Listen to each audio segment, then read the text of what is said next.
الحمد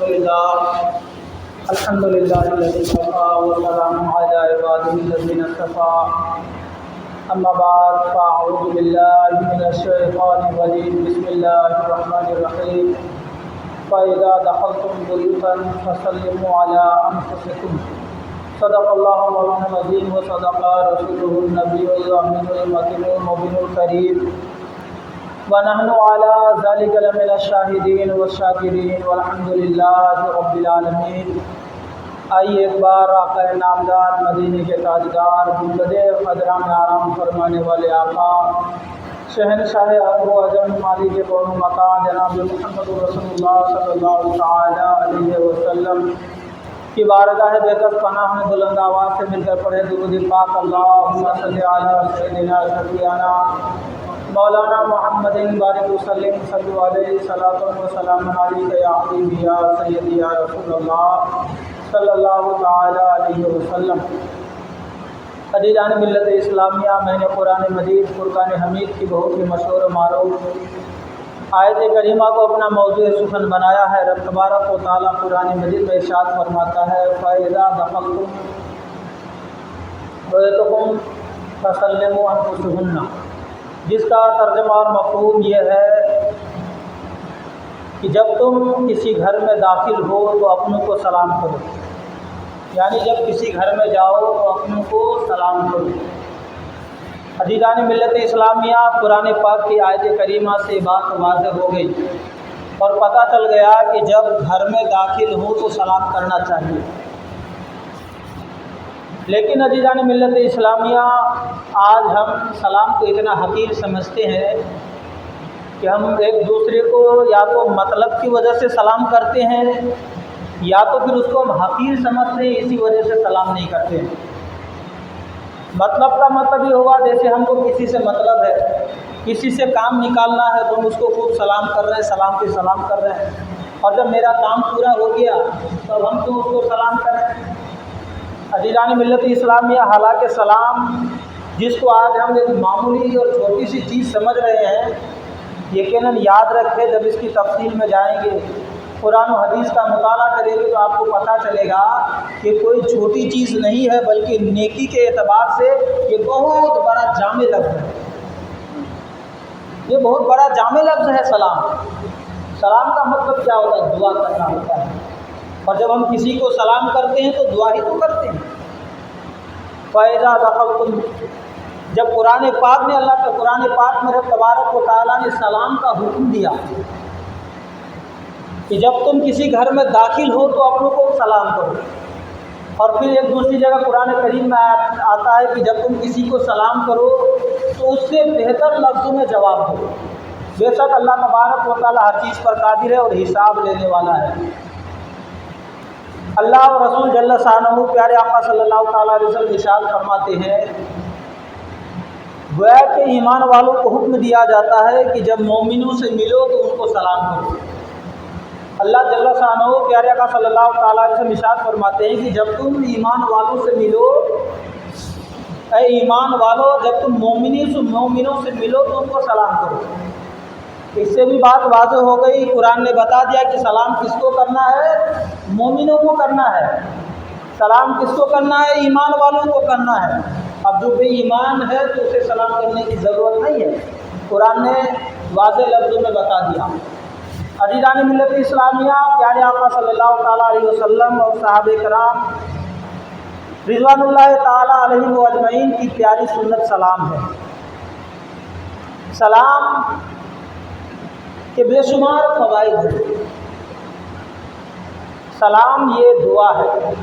جب کوئی کسی کو سلام کرتا ہے تو گویا کہ وہ اس کے لیے یہ دعا کرتا ہے کہ رب تبارک و تعالیٰ اس کی جان، مال، آبرو، عزت کی حفاظت کرے۔ ہم سلام یہ نہ کرتے السلام علیکم، یعنی آپ کو سلامتی ہو، تو سلامتی ہو تو کس چیز کی سلامتی ہو؟ جان کی، مال کی، ایمان کی، آبرو کی، عزتوں کی، ان سارے تمام چیزوں کی جو ہے آپ پر سلامتی ہو۔ حضرت ابو ہریرہ رضی اللہ تعالیٰ عنہ سے روایت ہے کہ پیارے آقا صلی اللہ تعالیٰ علیہ وسلم ارشاد فرماتے ہیں کہ کوئی شخص جنت میں داخل نہیں ہوگا جب تک کہ وہ ایمان نہ لے آئے۔ کوئی شخص جنت میں داخل نہیں ہوگا جب تک کہ وہ ایمان نہ لے آئے، اور وہ مومن نہیں ہوگا جب تک کہ آپس میں محبت نہ کرے۔ پتہ چلا کہ آپس میں محبت کرنا یہ مومن کی علامت ہے، تو لہٰذا ہمیں محبت کرنی چاہیے۔ اور آگے پیارے آقا صلی اللہ تعالیٰ علیہ وسلم ارشاد فرماتے ہیں، کیا میں تمہیں ایسی چیز کے بارے میں نہ بتاؤں جس کو اگر تم کرو تو آپس میں محبت کرنے لگو گے؟ صحابہ کرام عرض کرتے یا رسول اللہ صلی اللہ تعالیٰ علیہ وسلم بے شک کیوں نہیں۔ پیارے آقا ارشاد فرماتے ہیں کہ جب آپس میں ملو، آپس میں ملاقات کرو تو سلام کیا کرو، اس سے محبت بنے۔ تو عزیزان ملت اسلامیہ، اس سے پتہ کیا چلا کہ جب ہم آپس میں ملیں، ملاقات ہو تو سلام کرنا چاہیے، اور سلام یہ دعا ہے، لیکن مطلبی سلام نہ ہو بلکہ اللہ کی رضا کے لیے ہو کہ پروردگار جو میں سلام کر رہا ہوں مولا تیری رضا کے لیے ہے، ورنہ مطلبی سلام کا پھر کوئی فائدہ نہیں ہوتا ہے کہ مطلب کے لیے ہم سلام کرنے سے نکل جاتا ہے۔ یہ سلام اتنا پیارا لفظ ہے کہ آج ہم جو ہے کسی کا میرے پاس فون آئے، آپ کے پاس فون آئے، تو ہمارا حال یہ ہوتا ہے ہم اس کو سلام کرتے ہیں، ہم اس کو سلام کرتے ہیں، لیکن اگر بیوی کا فون آ جائے کسی کے پاس تو اس کو سلام نہیں کرتا، ہیلو کرتا ہے، اور کیا کہتا ہے پھر ہم اس کو سلام کہے کرو، تو بیوی ہے وہ ہم کو سلام کرے۔ میرے ملت کے نوجوانوں، آپ اس کو حقارت کی نظر سے دیکھ رہے ہیں؟ آپ سے برا کون ہو سکتا ہے جو یہ سوچے کہ بیوی ہم کو سلام کرے؟ گویا کہ آپ یہ نہیں چاہ رہے، اپنی بیوی کی سلامتی نہیں چاہ رہے۔ آج ہمارے معاشرے میں ہے یہ چیزیں کثرت کے ساتھ پائے جاتے، مرد سوچتا رہے ہم تو بڑے، ہم کیوں سلام کریں ان کو، وہ ہم کو سلام کرے۔ تو سلام کا مطلب میں نے بتایا کیا کہ سلامت یعنی دعا۔ تو جو انسان اپنی بیوی کی سلامتی نہیں چاہے وہ انسان کون سا اچھا عمل کر سکتا ہے؟ تو اسی لیے یہ نہ سوچیں کہ اگر جو ہے کیا کہتے ہیں کہ ہم بیوی جو تو ہم کو سلام کرے، بلکہ آپ بھی ان کو سلام کیجیے۔ پیارے آقا صلی اللہ تعالیٰ علیہ وسلم سے بڑا کوئی ہو سکتا ہے؟ چھوٹے چھوٹے بچوں کو پیارے آقا صلی اللہ تعالیٰ علیہ وسلم سلام کرتے ہیں۔ پیارے آقا صلی اللہ تعالیٰ علیہ وسلم جانے دیجیے، اللہ تبارک و تعالیٰ سے بڑا بھی تو ہو سکتا ہے؟ کوئی اللہ تبارک و تعالیٰ سے بڑا نہیں ہو سکتا ہے۔ جب پیارے آقا صلی اللہ تعالیٰ علیہ وسلم اللہ تبارک و تعالیٰ کی قرب خاص میں گیا تو پیارے آقا صلی اللہ علیہ وسلم نے پڑھا التحیات للہ والصلوات والطیبات، اتنا پڑھ کے خاموش ہو گئے۔ تو رب تبارک و تعالیٰ نے پھر آگے جو فرمایا السلام علیکہ، کیا فرمایا؟ السلام علیکہ۔ گویا کہ رب تبارک و تعالیٰ نے اپنے محبوب کو سلام کیا۔ تو اب پتہ چلا کہ رب سے بڑا کوئی ہے؟ جب رب بڑا ہو کر کے اپنے محبوب کو سلام کرتا ہے تو ہم میں بڑے اور چھوٹے کی کیا بات رہ گئی؟ بڑے اور چھوٹے کی اس میں کیا جو یہ کیا کہتے ہیں کہ جو تو فرق رہ گیا۔ میرے ملت کے نوجوانوں، اسلام ایک پاکیزہ مذہب ہے، اسلام ایک اچھا مذہب ہے، اسلام ایک پیارا مذہب ہے۔ ہمیں آپ کو سب کو چاہیے کہ نیکیاں کرنے میں آگے رہیں۔ آج دیکھا جاتا ہے کہ بے بڑے دن بدن جو ہے لوگ نیکیوں سے دور بھاگ رہے ہیں۔ آج ہماری نیکیاں کم ہوتی چلی جا رہی ہیں۔ اب یہ سلام یہ اتنا آسان اور اتنا چھوٹا سا لفظ ہے کہ 2 سال 3 سال کے بچے بھی آج کل سلام سیکھ جاتے اور سلام کرنے لگتے ہیں۔ میرے ملت کے نوجوانوں، حضرت عبداللہ ابن عمر رضی اللہ تعالیٰ عنہ سے روایت ہے کہ پیارے آقا صلی اللہ تعالیٰ علیہ وسلم کی بارگاہ میں ایک شخص آئے، آنے کے بعد عرض کرنے لگے یا رسول اللہ صلی اللہ تعالیٰ علیہ وسلم ہمیں کوئی اچھا سا عمل بتائیے۔ تو پیارے آقا صلی اللہ علیہ وسلم ارشاد فرماتے ہیں کہ لوگوں کو کھانا کھلاؤ اور سلام کرو، کہیے سبحان اللہ۔ اب دیکھیے کھانا کھلانا کتنا پیارا عمل ہے، کتنا اچھا عمل ہے، اور سلام کرنا کتنا اچھا عمل ہے۔ ہمارے اور آپ کے نبی فرماتے ہیں کہ سلام کرو اور کھانا کھلاؤ، کسے کھلائے اور کسے نہیں کھلائے تو آگے تفصیل بتا دیا، کہا گیا کہ کھانا اسے کھلاؤ جسے تم پہچانتے ہو، سلام اسے کرو جسے تم پہچانتے ہو، اور کھانا اسے کھلاؤ جسے تم نہیں پہچانتے، اور سلام اسے کرو جسے تم نہیں پہچانتے۔ گویا کہ اس میں کوئی فرق نہیں رہا، جسے پہچانتے ہیں اسے بھی ہمیں سلام کرنا چاہیے، کھانا کھلانا چاہیے، اور جسے ہم نہیں پہچانتے ہیں اسے بھی ہمیں چاہیے کہ کھانا کھلائیں اور سلام کریں۔ تو عزیزان ملت اسلامیہ، میں نے بتایا آپ کو بات سمجھ میں آ گئی ہوگی کہ سلام کے معاملے میں بڑے اور چھوٹی کی بات نہیں ہے، اس میں بڑا اور چھوٹا نہیں ہونا چاہیے۔ سلام یہ بہت بہترین اچھا عمل ہے اور یہ بہت پیارا عمل ہے۔ کھانا کھلانا یہ بھی بہت اچھا عمل ہے۔ کچھ لوگ تو ایسے ہیں کہ کھانا کھلانا تو دور کی بات، اس کو شرک و بدعت ہی کہتے ہیں، جیسے 11ویں شریف کا کھانا، 12ویں شریف کا کھانا، اور بزرگان دین کے نیاز کا کھانا، اولیاء کرام کے آراس کا کھانا، حضرت خواجہ غریب نواز کی 6ویں شریف کا کھانا کھلانا تو دور کی بات، ان کھانوں کو ناجائز اور حرام اور بدعت ہی کہتے ہیں۔ ایسے بھی لوگ ہیں، لیکن مسلمانوں آپ اپنی مقدر پہ قربان جائیں، سنیوں آپ اپنی مقدر پہ ناز کریں کہ اللہ تبارک و تعالیٰ کا کروڑوں احسان ہے کہ رب تبارک و تعالیٰ نے ہمیں ایسے ایسے موقع عطا کیا ہے، ایسے ایسے تہواریں عطا کی ہیں، کبھی ہم 11ویں کے نام پہ، کبھی 12ویں کے نام پہ، کبھی امام حسین کی شہادت کے نام پہ، کبھی حضرت خواجہ غریب نواز کی 6 کے نام پہ ہم جو ہے تو خوب کھانا بناتے اور کھاتے بھی ہیں اور دوسروں کو بھی کھلاتے ہیں، اور ان حدیث پاک پر عمل بھی کرتے ہیں۔ جب آپس میں ملتے ہیں تو کھانا کھانے کے لیے جو لوگ آتے ہیں ان سے سلام بھی کرتے ہیں، مصافحہ بھی کرتے ہیں اور کھانا بھی کھلاتے ہیں۔ اس حدیث پاک سے پتہ کیا چلا؟ پتہ یہ چلا کہ کھانا کھلانا بہت بڑا ثواب کا کام ہے۔ حضور غوث پاک رضی اللہ تعالیٰ عنہ فرماتے ہیں کہ میں نے جب نیکی کے دفتر کو الٹا اور پلٹا، میں نے نیکی کے رجسٹر کو جب پلٹا تو کھانا کھلانے سے زیادہ کسی چیز میں نیکی دیکھا ہی نہیں ہے۔ کھانا کھلانے سے زیادہ کسی چیز میں نیکی دیکھا ہی نہیں ہم نے۔ لیکن آج ہمارا حال کیا ہے؟ ہمارا بھائی بھوکا ہے، ہم اپنے بھوکے بھائی کا خیال نہیں رکھتے۔ ہم تو خوب کروڑپتی ہیں، ہم کو اللہ نے بہت نوازا مال و دولت سے، ہم عیش و عشرت کی زندگی گزارتے، بہترین بنگلہ ہے، بہترین کار ہے، بہترین گاڑی ہے، ہم جو ہے تو عیش و عشرت کی دنیا میں زندگی گزار رہے ہیں، لیکن اپنے بھائی کا، ہم اپنے بھائی کو بھول جاتے ہیں، اپنی بہن کو بھول جاتے ہیں، ہمارے پڑوسی ہیں اپنے پڑوسیوں کو بھول جاتے ہیں، کئی کئی دنوں تک چولہے نہیں جلتے۔ میرے ملت کے نوجوان، رب تبارک و تعالیٰ نے اگر نوازا ہے تو اپنے پڑوسیوں کا خیال رکھا کیجیے۔ رب تبارک و تعالیٰ نے اگر نوازا ہے تو اپنے ہمسائیوں کا خیال رکھا کیجیے۔ جہاں آپ اپنے لیے کھانا بناتے ہیں تھوڑا جو تو اپنے بھائی کے لیے بنا لیا کیجیے۔ جہاں اپنے لیے کیٹ لے کر کے آتے ہیں، اناج لے کر کے آتے ہیں گھر کے لیے، اپنے بہن بھائی پڑوسی ان کے لیے بھی لا لیا کیجیے، یقیناً رب تبارک و تعالیٰ بہت خوش ہو جائے۔ یہ ساری نیکیاں ہمیں اسلام نے دیا کہ ان نیکیوں کو تم بڑی آسانی سے کر سکتے ہو، لیکن آج ہم ان نیکیوں سے بھی کافی دور ہیں، کافی دور ہے۔ بسا اوقات میں اپنی بات بتا رہا ہوں، یہاں مسجد میں مسافر آتے بیچارے بھوکے چلے جاتے ہیں، کھانے تک مانگ کے لوگوں کے پاس، لوگوں کے جو تو دل اس قدر گناہ کر کے سیاہ ہو چکے ہیں کہ بولتے ٹھیک ہے روح کو لے کر کے آتا ہوں، بیچارہ غائب ہو گیا۔ ایسے ایسے لوگ ہیں جو کہ اسلام ہمیں اس کا درس دیتا ہے کہ بھوکوں کو کھانا کھلاؤ۔ تو میرے ملت کے نوجوانوں، جہاں تک ہو سکے ان باتوں پر عمل کیجیے اور سلام کو عام کیجیے، سلام کو عام کیجیے اور بھوکوں کو کھانا کھلائیے۔ حضرت ابو ہریرہ رضی اللہ تعالیٰ عنہ سے روایت ہے، پیارے آقا صلی اللہ تعالیٰ علیہ وسلم ارشاد فرماتے ہیں کہ جب رب تبارک و تعالیٰ نے حضرت آدم علیہ السلام، حضرت آدم علیہ السلام کون ہے؟ کہ ہمارے باپ، آپ کے باپ، باپ کے باپ، باپ کے باپ، سب کے باپ حضرت آدم علیہ السلام ہے۔ جب رب تبارک و تعالیٰ نے حضرت آدم علیہ السلام کو پیدا کیا تو حضرت آدم علیہ السلام کا قد 60 ہاتھ تھا، یعنی حضرت آدم علیہ السلام 60 ہاتھ لمبے تھے۔ جب رب تبارک و تعالیٰ نے حضرت آدم علیہ السلام کو پیدا کیا تو حضرت آدم علیہ السلام کو حکم دیا کہ آدم ان فرشتوں کو سلام کرو، کچھ فرشتے تھے وہاں پر، کہے کہ ان فرشتوں کو سلام کرو اور سنو کہ وہ تمہیں کیا جواب دیتے ہیں، ان کو سلام کرو اور جب وہ جواب دے تو ان کی جواب کو سنو کہ وہ تمہیں کیا جواب دیتے ہیں، کیونکہ یہی تمہاری ذریت، تمہاری اولادوں کے سلام کا جواب ہوگا۔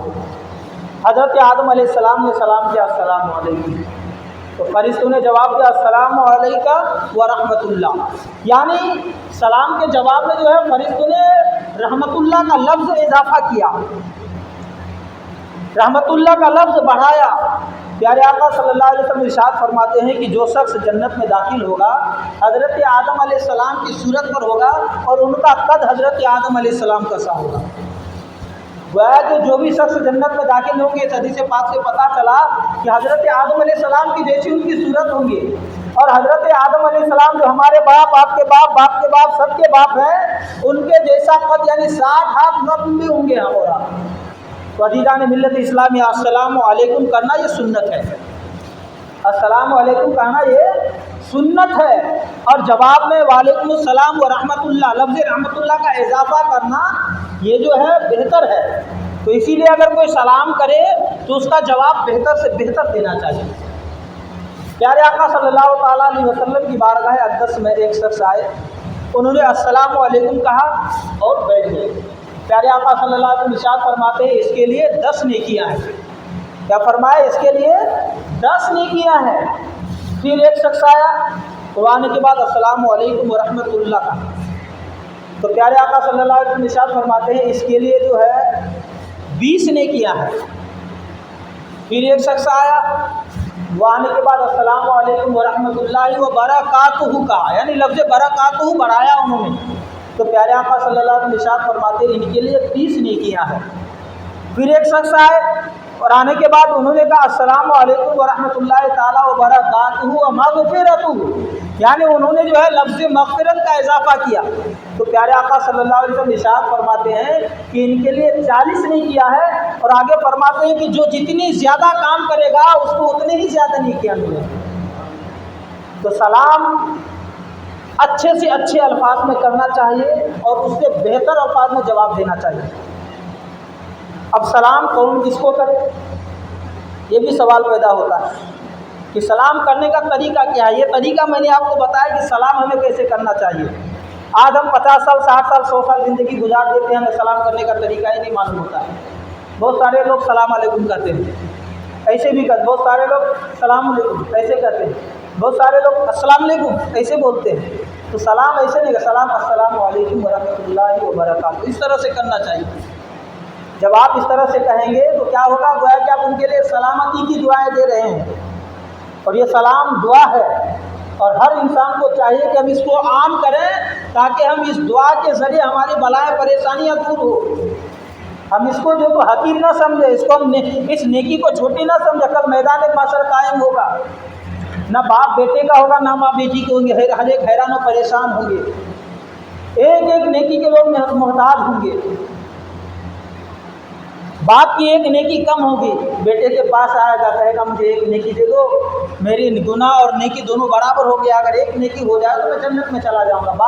بیٹا انکار کر جائے گا، کہے گا کہ نہیں، میں یہاں ایک نیکی آپ کو نہیں دے سکتا، میں خود جو ہے تو پھنسا ہوا ہوں، میں کیسے آپ کو نیکی دوں گا۔ تو میرے ملت کے نوجوانوں، لیکن یہ سلام جو ہے اگر آپ اس کو آج عام کریں گے، اگر آپ سلام کرنے کی عادت ڈالیں گے، تو ایسا نہ ہو کہ یہ نیکیاں میدان محشر میں آپ کے کام آئیں گی۔ یہ نیکیاں آپ کے کام آئیں گی، اس میں کوئی پیسہ نہیں لگے گا، آپ کو کوئی پیسہ نہیں دینا ہے، کوئی محنت نہیں کرنا ہے، کہیں جانا نہیں ہے، بس راستے سے چل رہے ہیں، جو مل گئے سلام کر دی۔ اب سلام کرنا کن کو ہے؟ تو دیکھیے پیارے آقا صلی اللہ علیہ وسلم ارشاد فرماتے ہیں کہ اگر کوئی راستے میں سواری پر چل رہا ہے، یعنی کوئی انسان سواری پر سوار ہو کر چل رہا ہے، تو ان کو چاہیے کہ پیدل چلنے والے کو سلام کرے۔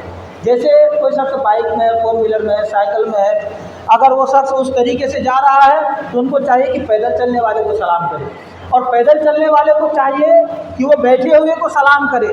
اور آگے پیارے آقا صلی اللہ علیہ وسلم ارشاد فرماتے ہیں کہ کم تعداد والے زیادہ تعداد والے کو سلام کرے۔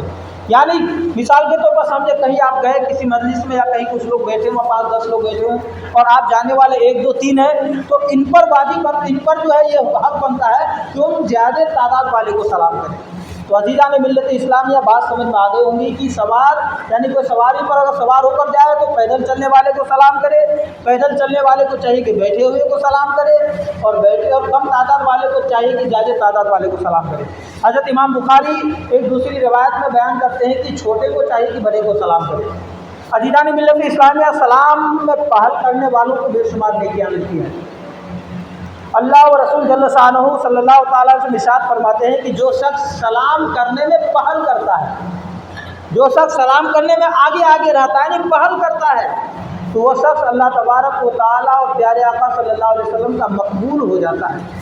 وہ بندہ گویا کہ اللہ اور اس کے رسول کی بارگاہ میں مقبول ہو جاتا ہے، مقرب ہو جاتا ہے، اللہ تبارک و تعالیٰ اس بندے کو اپنا مقبول بندہ بنا لیتا ہے۔ تو اسی لیے میرے ملت کے نوجوانوں، ان چیزوں پر غور کیجیے، آپ سلام کو عام کیجیے۔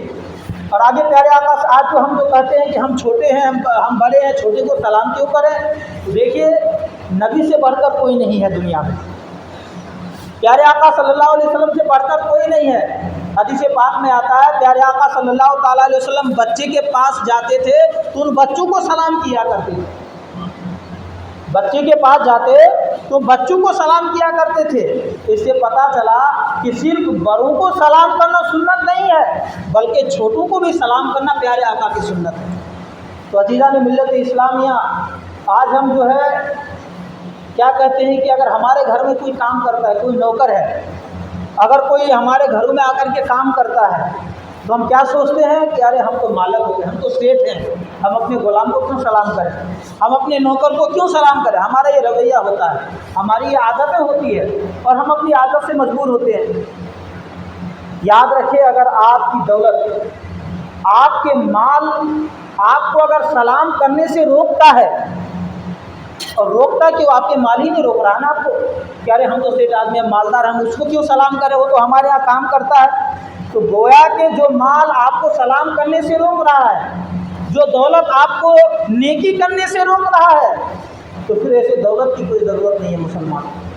پیارے آقا سے بڑھ کر کوئی نہیں ہو سکتا ہے اس جہان میں۔ نبی آخر الزماں چھوٹے کے پاس سے گزرتے تھے تو ان کو سلام کرتے تھے، حدیث پاک سے آپ کو پتہ چلا۔ تو اس سے پتہ یہ چلا کہ ہمیں بھی چاہیے کہ ہمارے گھروں میں اگر کوئی مزدور کام کرتا ہے اور وہ مسلمان ہے تو ہمارا جو ہے تو فریضہ بنتا ہے کہ ہم ان کو سلام کریں۔ یہ نہ سوچیں کہ وہ میرا مزدور ہے، میرے گھر میں کام کرنے کے لیے آیا ہے، وہ ہم کو سلام کرے۔ نہیں، میرے ملت کے نوجوانوں، اسلام جو ہے اونچ اور نیچ کے فرق کو مٹاتا ہے۔ اسلام جو ہے اونچائی اور نیچائی کے فرق کو مٹاتا ہے۔ کہ آپ دیکھیں، آپ مصلی میں نماز پڑھنے کے لیے مسجد میں آئے ہیں، اگر ایک انسان مزدور ہے محلے میں جس کی کوئی گنتی نہیں ہے، محلے میں جس کی کوئی قیمت نہیں ہے، اگر وہ پہلے آیا ہے تو پہلی سب میں بیٹھے گا۔ اب اگر علاقے کا رئیس آدمی ہو، چاہے وہ کتنا بڑا ڈی ایم کیوں نہ ہو جائے، آئی ایس افسر کیوں نہ ہو جائے، اگر وہ بعد میں آئے گا تو پیچھے ہی بیٹھے گا، یا پھر اگر وہ بھی اگر اس کے ساتھ میں آیا ہے تو برابری ہی میں بیٹھے گا۔ یہ نہیں ہو سکتا ہے کہ اس کو اٹھا کے پیچھے بھیج دے کہ ارے میں اچھے لیول کا آدمی تو پیچھے چلا جا، نہیں ہو سکتا ہے۔ تو میرے ملت کے نوجوانوں، آپ کے گھروں میں اگر کوئی مزدور کام کرتا ہے تو آپ اس میں نہ رہیں، آپ جو تو اپنے آپ میں غرور اور تکبر میں نہ آیا۔ یقیناً آپ کے مال آپ کو روک رہا ہے، اور آپ کے مال آپ کو روک نہیں رہا بلکہ شیطان انسان کا کھلا ہوا دشمن ہے، اور شیطان آپ کو ورگلا رہا ہے، شیطان آپ کو بہکاتا ہے کہ ارے تم ان کو سلام کر رہے ہو، یہ تو تمہارے گھر پہ کام کر رہا ہے۔ تو میرے ملت کے نوجوانوں، ایسا نہ کریں، آپ ان کو سلام کریں تاکہ ان کو لگے کہ ہاں اسلام جس چیز کا درس دیتا ہے یقیناً وہ چیز اس بندے میں پائی جاتی ہے، تاکہ آپ کے یہاں کام کرنے والے مزدور آپ سے خوش رہیں کہ ارے یار اتنے بڑے سیٹ ہو کر کے ہم کو سلام کرتا ہے۔ تو میرے ملت کے نوجوانوں، میں نے جو آپ کے سامنے جو بیان کی ہے ساری چیزیں حدیث کریمہ سے ثابت ہے، بخاری شریف، مسلم شریف، ترمذی شریف کے حوالے سے میں نے گفتگو کی۔ آپ اس پر عمل کرنے کی کوشش کیجیے، سلام کو پھیلائیے، گھر میں جائیے تو سلام کیجیے۔ صحابہ کرام کا تو یہ معمول تھا کہ آپ جو ہے تو مارکیٹ چل جاتے تھے سلام کرنے کے لیے تاکہ لوگ زیادہ ملیں تو ہم ان کو زیادہ سلام کیا کریں۔ جسے پہچانا اسے بھی سلام کیجیے، آپ جسے نہیں پہچانتے ان کو بھی سلام کیجیے، جسے پہچانتے انہیں بھی کھانا کھلائیے، جنہیں نہیں پہچانتے انہیں بھی کھانا کھلائیے۔ یہ پیارے آقا صلی اللہ علیہ وسلم کی تعلیم ہے۔ اس پر اللہ تبارک و تعالیٰ کی بارگاہ میں دعا کروں کہ ہمارے بیان کرنے میں، آپ کے سننے میں کسی بھی طرح کی کوئی خامیہ لفظ سے کوئی قسم میں توبہ کرتا ہوں، استغفر اللہ ربی من کل ذنب و اتوب الیہ وما علینا الا البلاغ۔ ایک مرتبہ بلا دعا سے پڑھ لیجیے، لا الہ الا اللہ محمد رسول اللہ صلی اللہ تعالیٰ علیہ وسلم۔ ایک اعلان سماعت فرماتے چلیے۔ حج تربیتی اجتماع بتاریخ 4 مئی بروز شنیچر یعنی کل بمقام مدینہ کچی مسجد حبیب نگر نمبر 1 امراوتی میں صبح 10 بجے سے رکھا گیا ہے۔ آپ حضرات میں سے جو بھی حج کرنے کے لیے جانا چاہتے ہو اس اجتماع میں شرکت فرما کر ثواب دارین حاصل کریں۔ کل جو ہے صبح 10 بجے 4 مئی مدینہ کچی مسجد میمن مسجد حبیب نمبر 1 میں حج تربیتی اجتماع کا اہتمام کیا گیا ہے۔ حج میں جانے والے حضرات اس اجتماع میں شرکت فرما کر ثواب دارین حاصل کریں تاکہ آپ کو وہاں بتایا جائے گا کہ احرام کا طریقہ بتایا جائے گا، طواف کرنے کا طریقہ بتایا جائے گا، صحیح کا طریقہ بتایا جائے گا، اور جو کچھ حج و عمرہ کے متعلق خصوصی مسائل آپ کو بتانے کی کوشش کریں گے۔ آپ پہنچنے کی کوشش کیجیے، جو حضرات سنت ادا نہیں کو سنت ادا کر لیں۔